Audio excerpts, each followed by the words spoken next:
राजस्थान की राजधानी जयपुर में स्थित हवा महल न सिर्फ अपनी खूबसूरती और वास्तुकला के लिए जाना जाता है, बल्कि यह हिंदू राजपूत शिल्प कला का एक बेहतरीन नमूना है। जयपुर आने वाले ज़्यादातर पर्यटकों को ऐसा लगता है कि हवा महल महज एक दीवार है, लेकिन आपको मैं बता देना चाहूँगा कि इस महल में 5 मंजिल हैं, जिनमें अनेकों कक्ष बने हैं और कुल मिलाकर इस महल के परिसर में 953 खिड़कियाँ बनी हैं, जिनमें से 365 खिड़कियाँ हवा महल में हैं।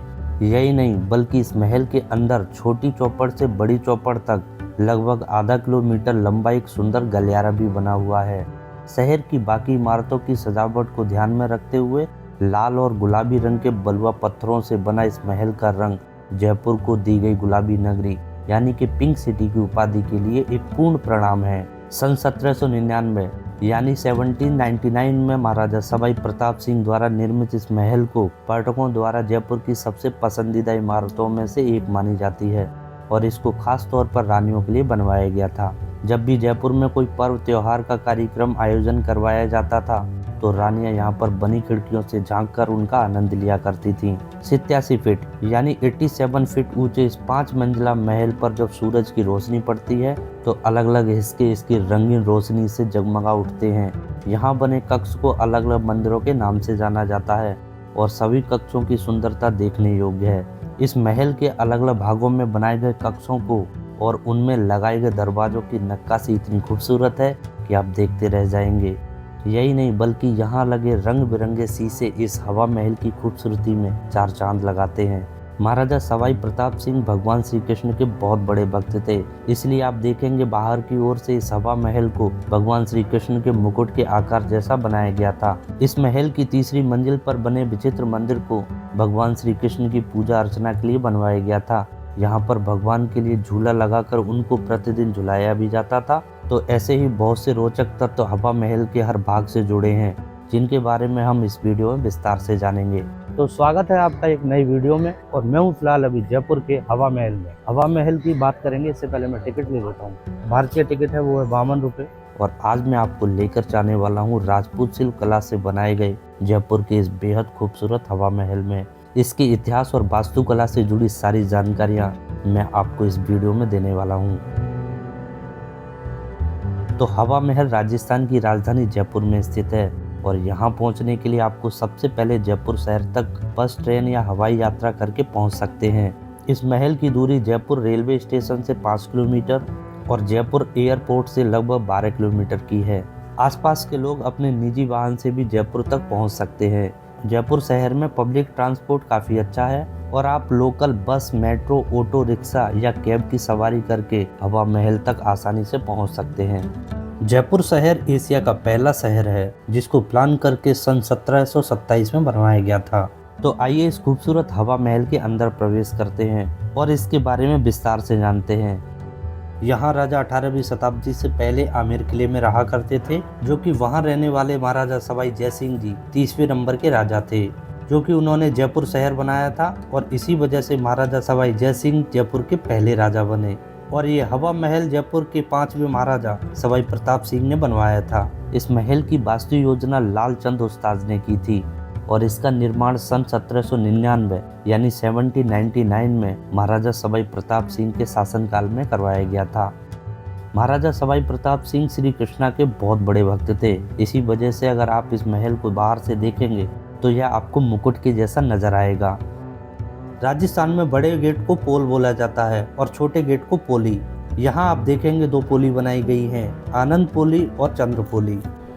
और दोस्तों इसको बोला था चंद्रपोली द्वार। चंद्रपोली के मुख्य द्वार पर आपको चंद्रमा, लक्ष्मी जी, शिव, गणेश, कार्तिकेय की प्रतिमा देखने के लिए मिल जाएगी और साथ में आपको भगवान श्री कृष्ण की प्रतिमा भी देखने को मिलेगी। इस महल के सारे भागों को अलग अलग मंदिर का नाम दिया गया है।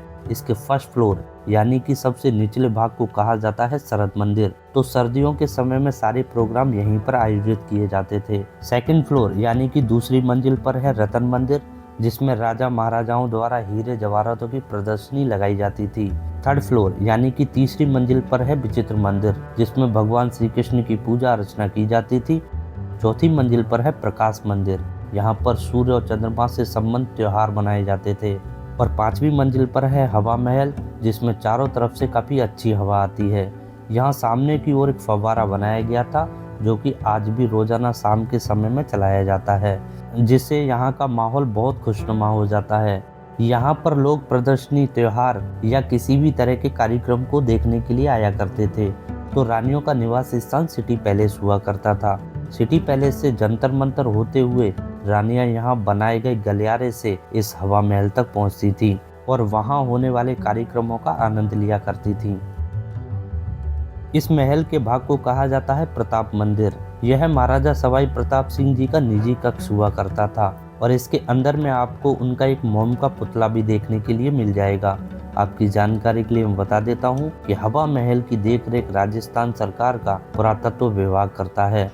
सन 2005 में करीब 50 वर्षों के लंबे अंतराल के बाद काफी बड़े स्तर पर इस महल की मरम्मत और नवीनीकरण का कार्य करवाया गया था, जिसका अनुमानित खर्चा 45,679 लाख रुपए आया था।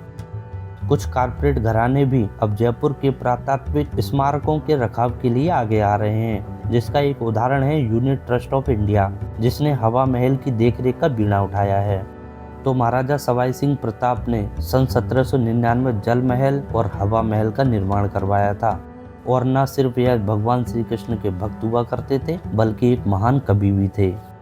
प्रताप मंदिर के बाहर बना बरामदा शुभ भवंतु के नाम से जाना जाता है, जिसका मतलब होता है शुभ शांति। इस बरामदे को फूल पौधों से सजाया जाता था, जिससे कि यहाँ पर बहुत ही खुशबूदार वातावरण बना रहता था।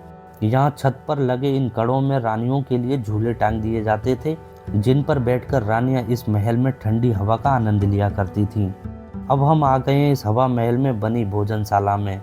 इसी भोजनशाला में उस जमाने में रानियां बाजोड़ का उपयोग करके जमीन पर बैठकर भोजन ग्रहण किया करती थीं। आइए अब देखते हैं इस हवा महल की पहली मंजिल पर बना सबसे खास कक्ष, जिसको कहा जाता है शरद मंदिर। इस कक्ष को खास तौर पर इसलिए बनाया गया था, जिससे कि यहाँ बने इस खिड़की के सामने बैठकर मुख्य रानी यहाँ होने वाले कार्यक्रमों को देख पाए। तो यह था हवा महल की पहली मंजिल पर बना खूबसूरत शरद मंदिर। आइए अब आपको लेके चलता हूँ इसकी दूसरी मंजिल पर। यहाँ से एंटर कर रहे हैं। यहाँ पर हम देखेंगे रतन मंदिर। तो यहाँ ऊपर जाने के लिए कुछ इस तरह का रास्ता बनाया गया है। इसी रास्ते का उपयोग करके रानियां ऊपर जाया करती थी और उनको ऊपर ले जाने के लिए व्हील चेयर का इस्तेमाल किया जाता था। उस समय में रानियां बहुत ही भारी वस्त्र और आभूषण पहना करती थी, इसलिए उनकी व्हील चेयर को 2 दासियां आगे से पकड़ कर चलती थी और 2 पीछे से। यहाँ जमीन पर ऐसा रैंप इसलिए बनाया गया था कि व्हील चेयर की ग्रिप बनाने में आसानी हो। महल के इस भाग को कहा जाता है रतन मंदिर और इस कक्ष से भी रानियां सामने होने वाले कार्यक्रमों को देखा करती थी। कार्यक्रम खत्म होने के बाद में यहाँ पर राजा अलग अलग प्रकार के हीरे जवाहरातों की प्रदर्शनी लगवाया करते थे।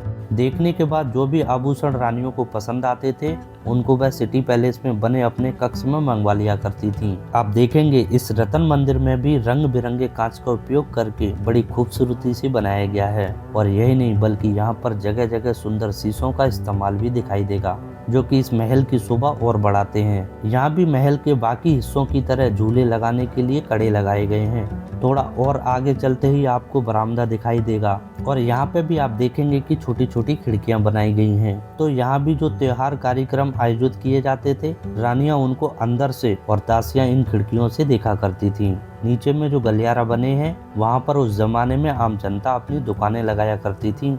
यहाँ आप देखेंगे यह बड़ा सा बरामदा बना हुआ है और सामने में जो आप सारा हिस्सा देख रहे हैं, यह उस जमाने का नहीं है, बल्कि यह बाद में बनाया गया था। केवल बीच में जो हिस्सा बना है वह पहले का है, जिसमें खड़े होकर रानियां महाराजा के आने पर पुष्प वर्षा किया करती थीं। अब मैं बाहर की साइड लेके चलता हूँ आपको। आइए अब चलते हैं इस महल के आगे वाले भाग में। मैं आ गया हूँ ऊपर, आओ। जिसको कहा जाता है विचित्र मंदिर। तो अब हम आ गए हैं विचित्र मंदिर के बाहर वाले हिस्से में।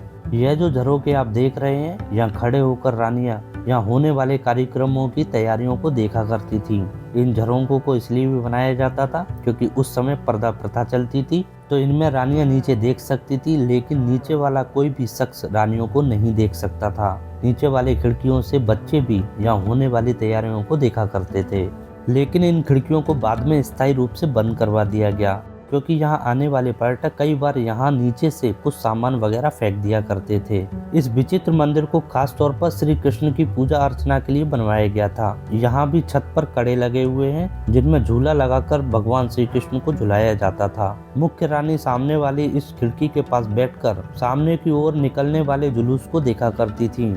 इसी खिड़की के अगल बगल वाली खिड़की के सामने बाकी की रानियां बैठा करती थी। यहाँ से भी कई बार पर्यटक सामान वगैरह फेंक दिया करते थे या गुटखा थूक दिया करते थे, इसलिए सरकार ने इसको रेलिंग लगाकर स्थायी रूप से बंद कर दिया और यहाँ पर एक सिक्योरिटी गार्ड भी तैनात कर दिया। यहाँ से महसूस करूँ तो बहुत ठंडी ठंडी हवा आ रही है। आइए अब आपको लेके चलता हूँ इस महल के आगे वाले हिस्से में, जिसको कहा जाता है प्रकाश मंदिर। यहाँ भी आप देखेंगे इस महल में बाकी हिस्सों की तरह ही खिड़की और झरोके बनाए गए हैं। यहाँ भी आप देखेंगे कि नीचे बने विचित्र मंदिर की तरह ही रेलिंग लगा दी गई हैं। जब भी कभी सूर्य या चंद्रमा से संबंधित कोई भी पर्व त्योहार मनाया जाता था, जैसे कि करवा चौथ, तो वो इसी प्रकाश मंदिर में बनाया जाता था। आइए अब चलते हैं इस महल की सबसे ऊपरी मंजिल पर, जिसको कहा जाता है हवा मंदिर। तो यहाँ जाने के लिए इस तरह की सक्रिय सीढ़ियाँ बनाई गई हैं। जैसा कि आपने देखा, यह हवा मंदिर इस महल की छत पर बना है और यहाँ पर चारों तरफ से काफी अच्छी हवा आती है। तो उस जमाने में रानियां इस महल पर ताजी और ठंडी हवा खाने के लिए आया करती थीं। बंगाल के रहने वाले विद्याधर भट्टाचार्य ने जयपुर शहर का आर्किटेक्चर और प्लानिंग करी थी। यहाँ पर सामने की ओर आप देखेंगे कि दुकान के सामने दुकान और गली के सामने गली और मकान के सामने मकान बने हुए हैं। तो यहाँ पूरे में आपको इस तरह का डिजाइन नजर आएगा। जिस रंग का इस्तेमाल यहाँ किया गया है उसको कहा जाता है टेराकोटा कलर, जिसका उस समय डिक्शनरी में कहीं भी नाम नहीं हुआ करता था। उस समय ब्रिटेन की क्वीन विक्टोरिया के बेटे प्रिंस अल्बर्ट एडवर्ड को जयपुर का गवर्नर बनाया गया था। उस समय महाराजा राम सिंह ने उनके स्वागत में पूरे जयपुर शहर को गुलाबी रंग से मिलते जुलते टेराकोटा कलर से रंग दिया था और तभी से इस शहर का नाम गुलाबी नगरी यानी कि पिंक सिटी पड़ गया। आइए अब आपको महल के उस हिस्से में लेकर चलता हूँ जहाँ काफी कम लोग घूमने के लिए आया करते हैं। इस गलियारे से होते हुए हम महल के उस हिस्से में पहुँच जाएंगे। कहा जाता है उस जमाने में अधिकतर सुरंगों में 5 रास्ते निकलते थे, जिनमें से सिर्फ एक रास्ता सही होता था और बाकी के 4 रास्ते दुश्मन को भ्रमित करने के लिए बनाए जाते थे। ठीक उसी तरीके से आप देखेंगे कि यहाँ पर 5 दरवाजे बनाए गए हैं, जिनमें से केवल यह सामने वाला दरवाजा ही इस्तेमाल में लाया जाता था और बाकी के 4 रास्ते दुश्मन को भ्रमित करने के लिए बनाए गए थे। यहाँ से थोड़ा आगे चलते ही आप पहुँच जाएंगे छोटी चौपड़ में। बाहर से आने वाले काफी यात्रियों को बताया जाता है कि हवा महल सिर्फ एक दीवार है, लेकिन मैं आपको बता देना चाहूंगा इस परिसर में छोटी चौपड़ से बड़ी चौपड़ तक लगभग आधा किलोमीटर लंबा गलियारा है, जिसमें शाही परिवार की महिलाओं और दासियों की बैठक हुआ करती थी। आइए अब आपको इस महल के अगले हिस्से में लेकर चलता हूँ, जिसको उस समय में तरह तरह के कार्यक्रमों का आनंद लेने के लिए बनवाया गया था। इसके अंदर भी ऐसी छोटी छोटी खिड़कियाँ बनाई गई हैं। मैं इस झरोके के पास बैठा हूँ तो बहुत ज़्यादा ठंडी ठंडी हवा आ रही है मेरे पास। इन खिड़कियों में से भी शायद जयपुर का नज़ारा देख सकते हैं। तो मैं एक बार चेक करूँगा कोई खिड़की खुली हुई मिल जाए। ये वाली खिड़की खुली हुई है। शानदार नज़ारा लग रहा है यहाँ से जयपुर का। आप देखेंगे इस महल के इस भाग में बड़ी खूबसूरत कलाकारी की गई है और यहाँ बने सभी चित्रों को बनाने के लिए सब्जियों का इस्तेमाल किया गया है। यहाँ पे भी आप देखेंगे बाहर होने वाले कार्यक्रमों को देखने के लिए जालियाँ और खिड़कियाँ बनाई गई थीं। अच्छा, ये लाइटिंग के लिए बनाए गए हैं। इसमें रात को लाइटिंग जलती है। दोस्तों, हवा महल इतना बड़ा है कि मैं कंफ्यूज हो गया हूँ कि कहाँ से जाना है और कहाँ निकलना है।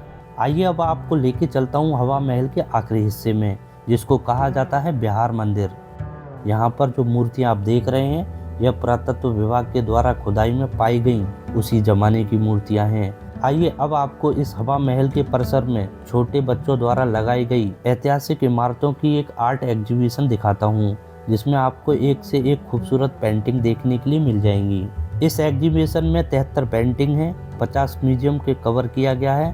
तो ये था जयपुर में बता ऐतिहासिक और खूबसूरत हवा महल, इससे जुड़ा रोचक इतिहास। आई होप आप लोगों को वीडियो पसंद आया होगा। अगर वीडियो पसंद आए तो वीडियो को लाइक कर दें, साथ ही चैनल को सब्सक्राइब कर दें नोटिफिकेशन के साथ में, ताकि मेरे ऐसे वीडियोज आप लोगों को मिलते रहेंगे। फिर मिलते हैं किसी और नई वीडियो में नेक्स्ट जगह। तब तक के लिए टेक केयर, धन्यवाद।